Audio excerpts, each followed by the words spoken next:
Princess Anne's been working incredibly hard to Save the Children Fund, and I'm her biggest fan because what she crams into a day I could never achieve. And we've always hit it off very well, and I just think she's marvellous. Princess Anne has been working very hard to help save the children, and I'm her biggest fan because what she fits into one day is something I could never do, and we have always gotten along very well, and I just think she is wonderful. Okay, you need to sit down for this one because what I'm about to tell you is not a fight, it is not a move to gain power, and it is not an stopping someone strongly. This time, Princess Anne did something so quiet, so personal, and so deeply linked to Princess Diana that when I found out about it, I had to stop everything and just sit with it for a moment because this one feels different. This one is about a mother's words reaching her son almost 30 years after she first said them, and the person who kept those words safe all this time, who protected them, and who waited for the exact right moment to share them, was Princess Anne. Now you already know what has been happening inside the palace. You have seen and keep Camilla out of a late-night ceremony, you have seen Diana's picture put back on the wall, and you have seen Camilla's title plan broken apart in just one afternoon.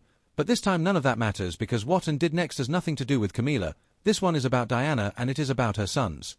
Here is what you need to understand about Prince Harry right now. According to many royal sources, Harry has not spoken to his brother William since 2022, and that is 4 years of silence between Diana's two sons. For years, the brothers who walked behind their mother's coffin together, the brothers who made a promise to protect her memory, and the brothers who once told the world that their mother was the most loving person they had ever known. But now they do not talk anymore.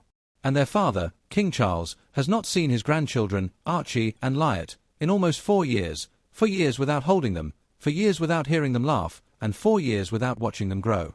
And here is what makes this even more painful. According to people inside the palace, Charles has been quietly trying to reach out to Harry, and reports came out that the king thought about inviting Harry and Meghan to Balmoral Castle as a way to make peace, but William is said to be against it, strongly against it, and sources say he told palace helpers it was too much, too soon. William has not forgiven Harry for what he sees as a betrayal of the family, the book, the interviews, the Netflix series, and the private talks that were made public, and William is said to remember every single word of it. So Diana's two sons stay apart, separated by an ocean and by deep hurt that neither one seems ready to fix. Then something happened that nobody expected. In June 2026, Princess Anne's son, Peter Phillips, is getting married, and the wedding is set for June 6th at All Saints Church in Cirencester, and both William and Harry are expected to be invited, and Peter walked between the two brothers at Prince Philip's funeral in 2021, and he has always been close to both of them. Peter, my cousin, and I were on a quad bike at Balmoral, and we were chasing Zara who was on a go-kart, and Zara, or Peter and I, managed to push Zara into a lamppost, and the lamppost fell down and almost crushed her, and I remember my grandmother being the first person out of Balmoral, running across the grass in her kilt, and she came rushing over and gave us a very strong telling-off.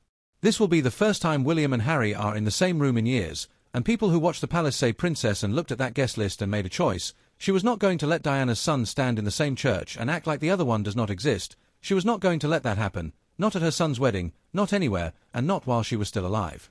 So Anne did something she had been waiting for years to do. She picked up the phone and called Harry herself, not through helpers, not through other people, not through lawyers or press workers or palace officials, and called Harry directly, and what she said to him on that call is the reason I am telling you this story right now.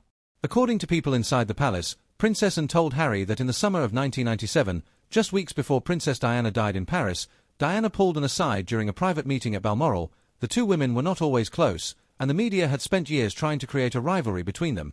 But in those last years something had changed. Diana and Anne had found a shared respect for each other. And Diana trusted Anne because Anne was the one royal who never played games. She said what she meant, she did what she said, and she never lied. And during that talk at Balmoral, Diana is said to have told Anne something about Harry. She said that out of her two sons, Harry was the one she worried about the most. Not because he was weaker, and not because he was less able, but because Harry felt everything very deeply. She told Anne that Harry had a heart that was too big for the palace, that the system would try to make him smaller, and that the rules, the formal ways, and the constant public watching would slowly crush a boy who only wanted to be loved and to love others freely. Diana is said to have told Anne, "If anything ever happens to me, please look after him. William will survive the palace, he was made for it, but Harry needs someone on his side who will not let the system break him." And Anne kept those words for 29 years. She did not tell anyone. She did not use them in public. She did not use them to gain anything. She kept them just as Diana asked her to, quietly and loyally, waiting for the moment when they would matter the most. And on that phone call, Anne is said to have told Harry everything Diana had said, that his mother saw him for who he really was, that she understood him in a way no one else in the palace ever did, that she knew the world would try to change him, and that she wanted someone to make sure it never did. People inside the palace say Harry could not speak for a long time after and finished talking, the line stayed silent, and when he finally spoke, his voice was shaking. He is said to have asked and why she waited so long to tell him, and said she had been waiting for the moment when he needed to hear it the most.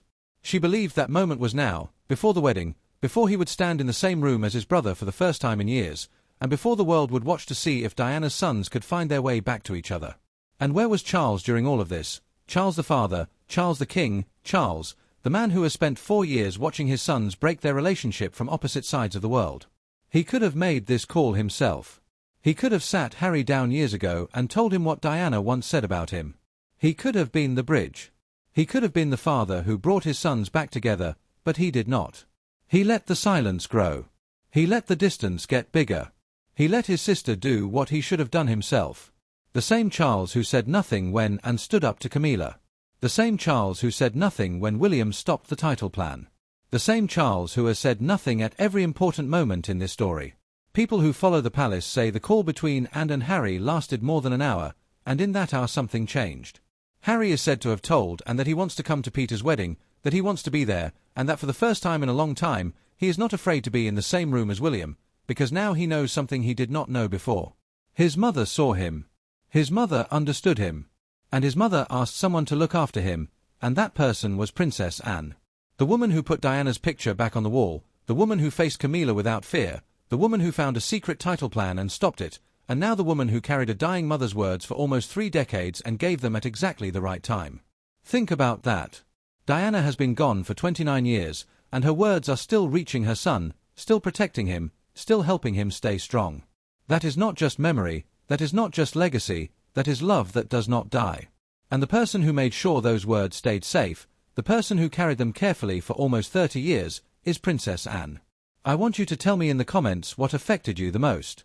Was it Diana's words about Harry? Was it and keeping them for 29 years? Was it Harry breaking down on the phone? Or was it Charles once again not doing what a father should do? Tell me, I read every single one. Subscribe to UK Crownix, the wedding is coming, William and Harry will be in the same room, Anne will be watching, trust me, you do not want to miss what happens next.